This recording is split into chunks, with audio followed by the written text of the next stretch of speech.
مبدئيا كده الفيديو ده لازم تشوفه للاخر، لان الفيديو ده اقسم بالله المعلومات اللي فيه مهمه جدا جدا جدا، بالاضافه انك انت تبقى داخل مش عارف اي حاجه ليك، فانت لازم تتفرج على الفيديو ده عشان تبقى داخل عارف كل حاجه بالتفصيل. تمام يا ابطال؟ اتفرجوا على الفيديو للاخر وهتعرفوا فايدته ايه. السلام عليكم ورحمه الله تعالى وبركاته، على احلى اخوات في الدنيا، يا رب تكونوا بخير دايما يا رب يا ابطال، ويا رب اشوفكم كده من المقبولين في الكليات العسكريه وكليه الشرطه باذن الله، ويا رب تكون نفسي في حاجه فيكم محققه. مبدئيا كده الفيديو بتاع النهارده يا رجاله بيتكلم عن تفاصيل اول يوم سحب الملف في كليه الشرطه، تمام؟ سواء ثانويه عامه او متخصصين او حقوق، سواء خريج 22 او 23. تمام يا رجاله؟ هو الفيديو واحد لاي حد فيكم هيقدم على كليه الشرطه او عايز يعرف تفاصيل اول يوم سحب الملف، تمام؟ ولكن المفروض ان انا انزل فيديو قبل الفيديو ده، تمام؟ اللي هو ايه، ازاي اسجل على موقع كليه الشرطه وايه الاوراق المطلوبه للتسجيل على موقع كليه الشرطه.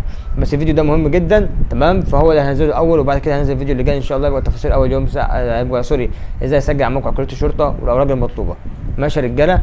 بص يا صاحبي، لو انت مش مشترك في القناه فضلا وليس امرا اشترك في القناه وفعل زر الجرس عشان يوصلك كل جديد، واعمل لك الفيديو يا صاحبي وشير الفيديو لكل اصحابك اللي هي تقدم معاك على كليه الشرطه وعايز تعرف تفاصيل اول يوم سحب الملف.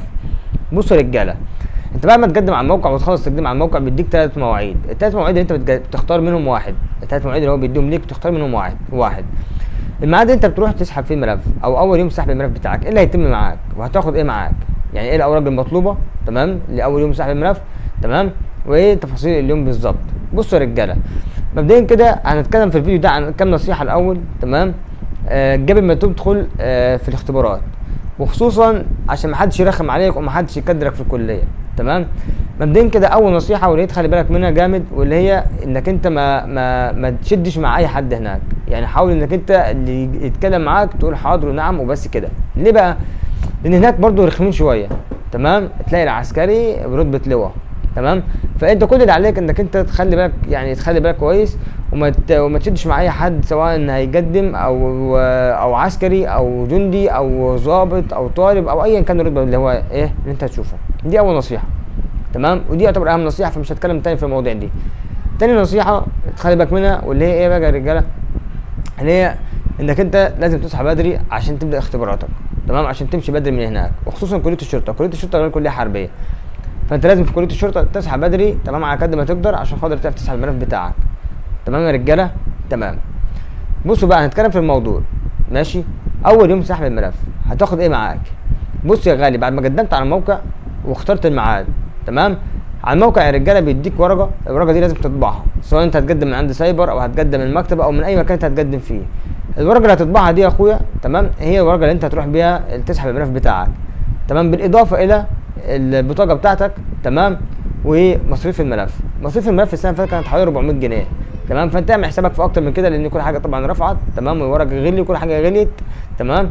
فانت تعمل حسابك ان المصاريف بتاعتك هتبقى كتيره شويه، تمام؟ خد معاك بزياده، تمام يا رجاله؟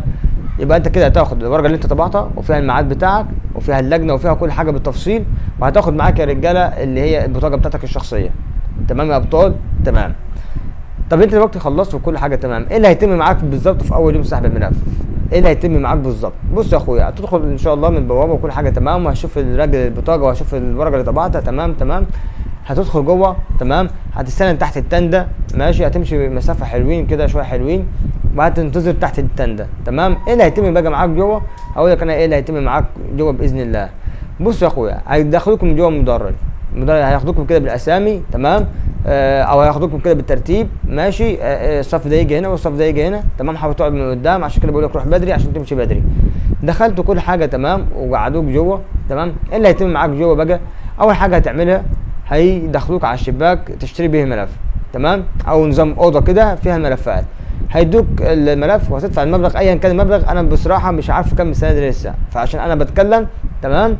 ومفيش حد سحب لان انا هتكلم طبعا في اول يوم سحب الملف، تمام يا رجاله؟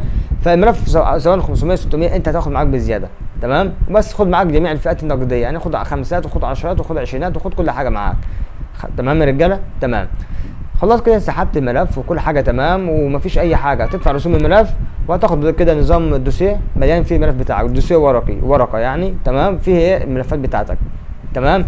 تحافظ على الملف ده كويس وما تخلوش يضيع منك وكل حاجه هتبقى ماشيه زي الفل ان شاء الله، تمام.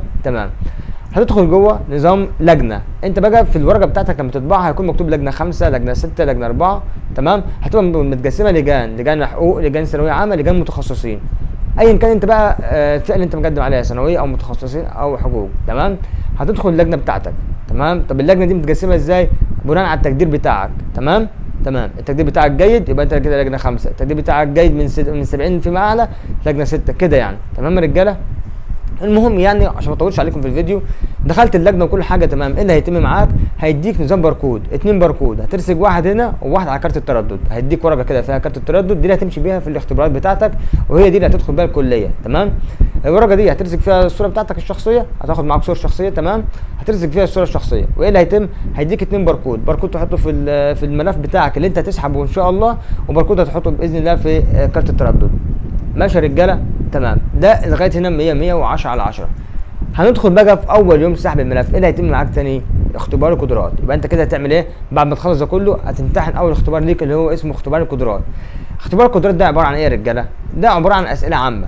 اسئله عامه كم سؤال؟ حوالي 10 سؤال 15 سؤال ايا كان، يعني مش هيزيدوا عن 15 سؤال ان شاء الله تمام. ال 15 سؤال دول اسئله عامه، اسئله عن مصر، اسئله عن علماء، اسئله يعني عامه مالهاش اي علاقه بانك انت تنجح او تسقط في الموضوع بمعنى اصح. هتدخل المدرج ده يا رجاله كل واحد معاه ورقه قدامه وقلمك في ايدك تمام. هتبدا تكتب بقى الاجابات وتحل الاجابات اختياري وصح وغلط باين، اختياري وصح وغلط تمام. هتجاوب الاجابات دي عادي، حلتها عادي، ما حلتهاش عادي، بس ما تسيبش ورقه فاضيه اهم حاجه تمام يا رجاله. المهم بعد ما تخلص الاختبار ده ان شاء الله تمام كده هقول لكم انتوا كده خلصتوا اختبار القدرات. تابعوا على الموقع ان شاء الله النتيجه تمام.